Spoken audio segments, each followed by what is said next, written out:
Apacıp çıraylık sanızlar bilen tolduruytipsiz-go. Çağız kaldı emasmi kızım. Şoňa soğgatlyk bek maskilado dep mişta çıraylyk ýasap goýduk. Masanız en çıraylık gelmişseniz gidip koyun aypege. Boldy kızım, onda bolsa aşny ügitdeý. Haqqol. Yarım gitti mendilim, ben ketkili koymayman. Qiyiqçyk keterlik materiallar 11 kilo, tuz 5 gram, şeker 10 gram, tuxum 2 tal, sumay 50 gram, muvafiq miqdarda su.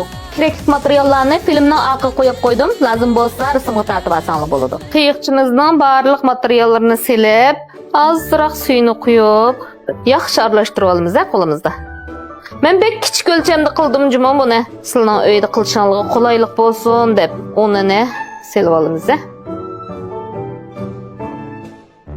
Bu qiyiqchining ximiri sal-pal chinroq bo'lsa bek o'xshaydi. Mana qiyiqchimizning ximirini tayyor bo'lib qoldi. Buni yaxshi bir 20 soat tindirib olib, andin yoyimiz. Mana işte chinroq ximi bo'ladi bu. Ximirini tinib oldi. Mana peshqunga ilib buni nipis yoyimiz. Mana mishalatda yeyvagandan keyin mana mishkanlik qilib kesib olamiz. Mana ximirimizning hammani mishalatda kesib olgandan keyin qizg'an meyimizga silib olamiz. Ma palayni kiyib qilsam bir qolay silab qolgan palayni elib o'tib, men sizlarga qo'lga qanda oladiganini ko'rsatay. Ximirimning uchini suvda nemdib olamiz. Oyog'i tarafini suvda taqilib choplab olamiz. Mana shu ekkagan qiyiqchimizni cho'kining uchiga qo'yib, mayga silib olamiz. Qiyiqchimiz pek o'xshidi jimo.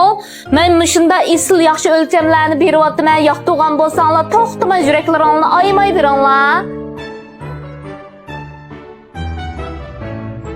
Sanzınız mışta yopurmakdek şunda çıraylık çıqqaçqa ismi yopurmak sanzı hem qiyiqcha deymiz.